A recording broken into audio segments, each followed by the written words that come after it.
मराठा आरक्षणाबाबत महाराष्ट्र सरकारने मोठे पाऊल उचलले आहे. सामान्य प्रशासन विभागाने आता स्वतंत्र मराठा आरक्षण कक्ष स्थापन करण्यात आला आहे.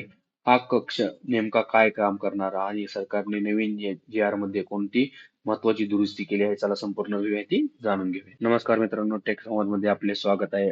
11 ऑगस्ट 2026 रोजी महाराष्ट्र शासनाच्या प्रशासन विभागाने एक महत्वाचे शुद्धीपत्रक जारी केले आहे.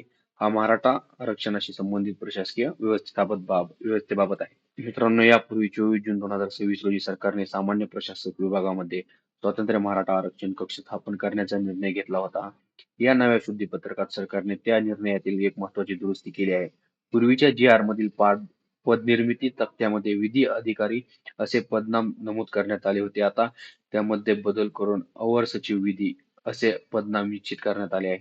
म्हणजेच मराठा आरक्षणाशी संबंधित कायदेशीर आणि प्रशासकीय बाबी हाताळण्यासाठी वरिष्ठ स्तरावरील अधिकाऱ्याची नियुक्ती करण्यात येत आहे. या निर्णयामुळे मराठा आरक्षणासंबंधीची कामे, न्यायालयीन प्रकरणे, कायदेशीर प्रशासकीय समन्वय यासाठी स्वतंत्र यंत्रणा अधिक मजबूत होणार आहे.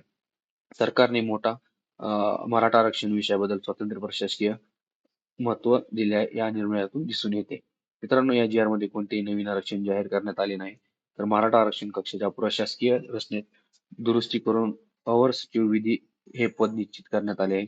मराठा आरक्षणाशी संबंधित प्रत्येक सरकारी अपडेट सर्वात आधी मिळवण्यासाठी व्हिडिओला लाईक करा, शेअर करा आणि टॅग संवाद या चॅनलला सबस्क्राईब करा. धन्यवाद.